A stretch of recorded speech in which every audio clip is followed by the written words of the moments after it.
Hey, welcome. It's Meredith. I'm here with our message, our Mercury retrograde message for Thursday, the 26th of May, 2022.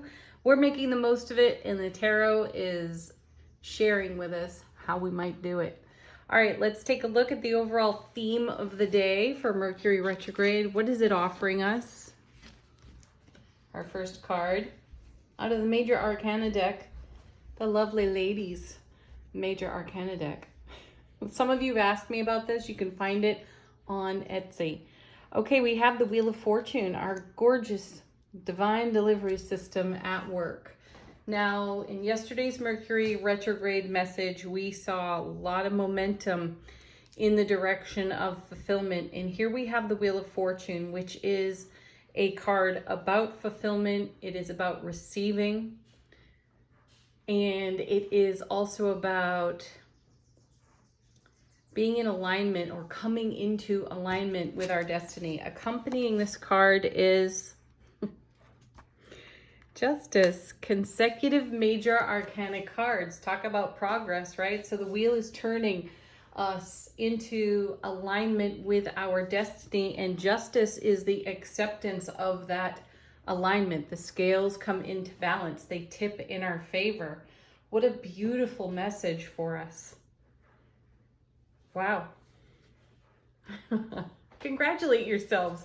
Okay, from the Heal Yourself Oracle, we have Family and Tribe. These are your helpful people. This is a card that's come out a bit, not this one in particular, but the message itself has come out of Angel Answers for us recently. Helpful people. These are your guides and angels. These are family members, your dearest friends, priority relationship people. This is about sharing this alignment of destiny with these individuals. We call them our cheerleaders here on the channel. These are the folks that really do celebrate your highest and greatest achievements, experiences, and these are the very same people who will see you through the lowest of the low kind of days. So, enjoy them, appreciate them, reach out to them. Let's take a look at the tarot. We had an abundance shuffle here. We're starting out with the Two of Wands. Look at us. We are in consideration for a whole new world of opportunity. It is a gateway card. We're crossing a threshold. We are considering our world here on this card. And one of the things I love about the Two of Wands is the excitement or the excited anticipation of all the endeavors before us.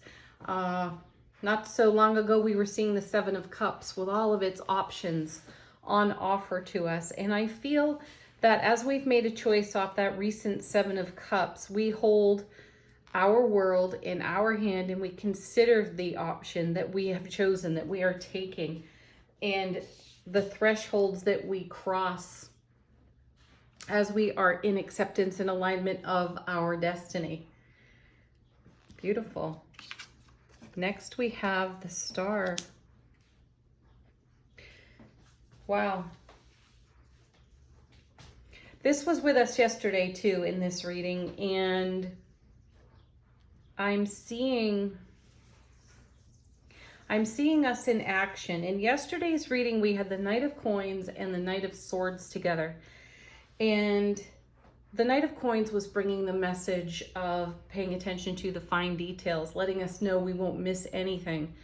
And the Knight of Swords is saying that, or encouraging to go with the flow of the current within the momentum at this time.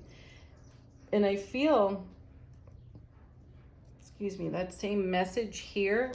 Yet as I look at the Star, it feels like action. We are taking action as we have stepped through that gateway on the Two of Wands. We all know that the Star card is having the strength and the courage to be vulnerable and to start fresh, start new with something. And oh my goodness, the other thing I'm hearing right now, my own intuition is interrupting my conscious thoughts. You're never too old to start again. And that for me is a message about living without limits. We've been hearing this for a bit too out of the cards. One of the many consistent messages that we've been receiving is get comfortable with living on the edge of your own comfort zone. So having the strength to challenge yourself with what you've become comfortable with, not falling into old thought patterns of, oh, it's too late to start over. How many times have you heard somebody say that? And there's some visceral reaction within me as I hear that, because every moment is a fresh new moment. Every moment is a fresh new opportunity. And I've even had some criticism over that, sharing that thought, being told I had a bit of a Pollyanna type of attitude. I'm okay with it. And that way I'm not closing myself off to any of the opportunities before me. So this is what I see here as I look at these two cards. We have come into an alignment and accepted the alignment of our own destiny, something that within our soulful consciousness we chose to experience, to do, to celebrate, to live here in our waking consciousness in the paradigm that we call Earth, right? So that's worthy of celebration. And who do you celebrate that with but your nearest and dearest people, all of your favorite people? Yeah.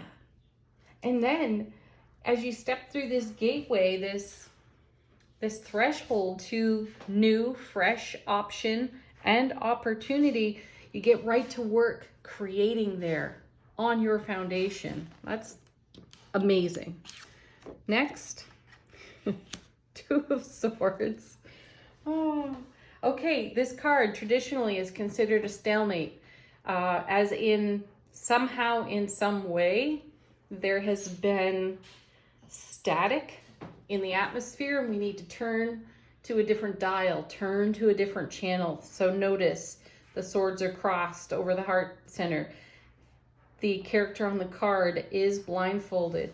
We have a fresh crescent moon up there in the sky. What we're doing is listening to our inner voice, listening to our own guidance. So when we find ourselves in new territory, Two of Wands, and we are in the action of co-creation with the divine all, I feel that the stalemate energy that the Two of Swords often brings up is the ego speak. We talk about this a lot here on the channel. You know it, you're familiar with this. And it is those comments of like, oh, it's too late to start over. I'm too old for this.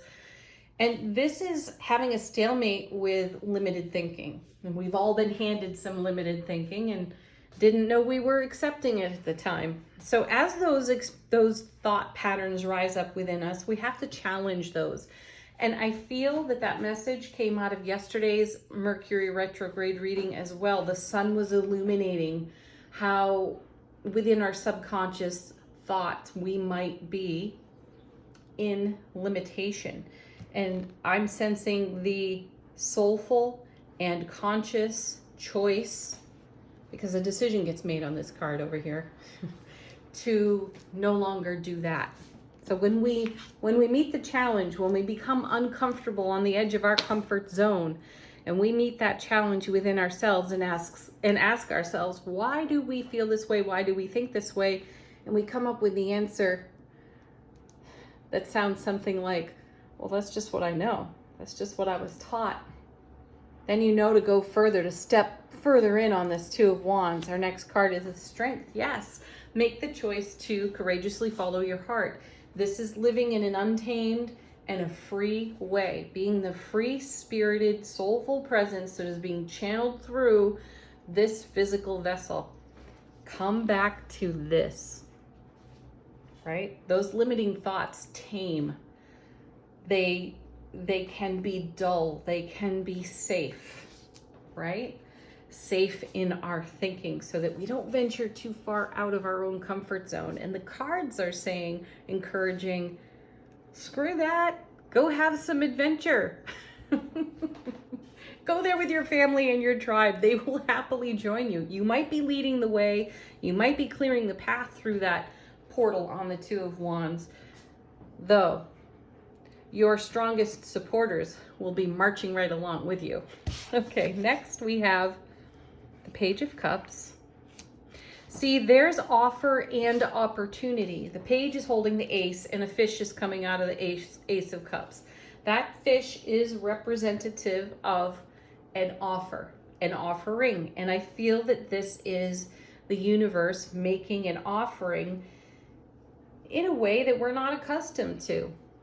We might be accustomed to thinking safely and thinking in limited ways. And you know, how often do you see a fish fall out of your cup? It's pretty different, isn't it? And what would be the safe thought around that?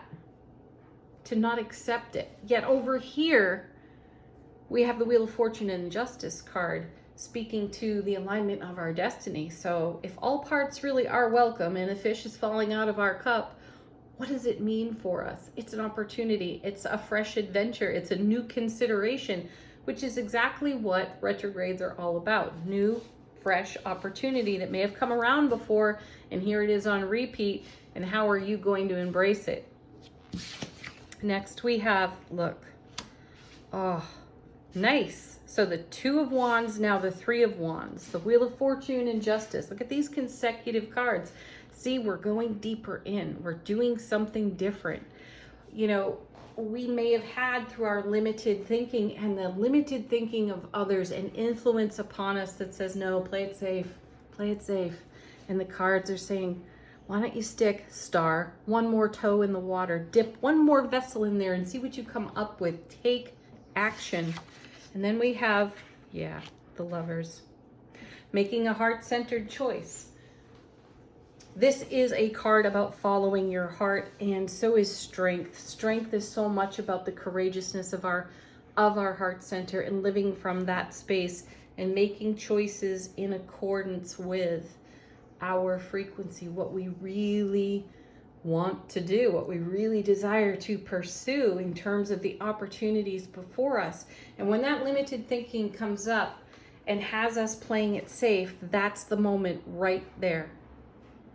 Right between the breaths, the in-breath, the out-breath, there's the moment you can either play it safe or you can do something just a little bit different and stick your toe in this water over here and accept the fish that's coming out of the cup and go a little bit deeper into your own journey and see what surprises and delights await you. And I feel that that is another repeat of the message that is coming off the Tower. We've seen it this week. We've talked about it recently. Even when it hasn't been in the reading, the universe does want to surprise and delight us in a heart-centered way so that we live the fulfillment that at one time we only dreamt of.